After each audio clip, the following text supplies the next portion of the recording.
The sticker shock at the checkout has returned. A quick glance at the receipt shows everyday items, like a carton of fresh berries or a simple can of soup, climbing in price despite expectations of a post-pandemic recovery. The cause lies thousands of miles away in the Strait of Hormuz. Global tanker traffic here has stalled, and London benchmark crude oil has already pushed past $100 a barrel. More than 20% of the world's oil supply flows through this narrow corridor. Today, that physical flow is threatened by Iranian military warnings and retaliatory strikes. Analysts at the World Economic Forum warned that a prolonged constraint here could remove 8 to 10 million barrels of oil per day from the global market. That shortfall would likely drive U.S. retail gas prices up by more than 10 cents a gallon. This pressure at the checkout is an invisible war tax, the direct result of Middle Eastern conflict colliding with American trade policy. Crude oil prices dictate the baseline cost of the entire food system through a concept known as embedded energy. The physical logistics are immediate. Rising diesel prices increase the cost to operate every refrigerated meat trailer and every cross-country produce truck. The connection reaches deeper into the soil. Middle Eastern oil and natural gas provide the nitrogen and phosphate required for the fertilizers American farmers use.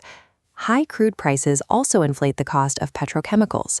These are the essential building blocks for the plastic packaging used throughout the grocery store. Long before food reaches the border, its fundamental components, the fuel for transport, the fertilizer for growth, and the materials for packaging, have all been made more expensive by foreign conflict.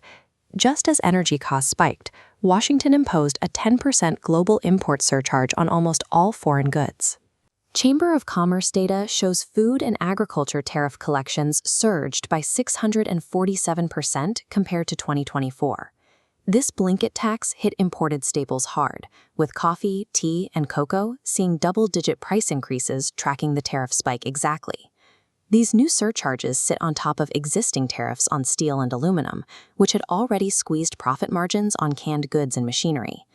The energy shock and the policy shock are compounding, creating a double tax on every imported ingredient and the material used to protect it. Supermarkets can pivot shoppers toward cheaper store brands, but restaurants face sticky menu prices and fixed labor costs. They have no easy escape hatches. Facing expensive imported ingredients and high overhead, diners are increasingly opting to eat at home, causing a rapid loss of clientele for independent operators. This crisis in the restaurant sector indicates that the compounding weight of inflation is now dictating a shift in consumer behavior. To see the global response to these crises, you have to look at the Gulf Food Convention in Dubai. Global executives here are discussing a threat to U.S. supermarkets far more severe than price hikes, the risk of being completely deprioritized by international suppliers. Foreign suppliers now view the U.S. as a market of high volatility. They see a landscape where unpredictable diplomatic signals and sudden 10% tariffs can erase their margins overnight, making other regions look much more predictable.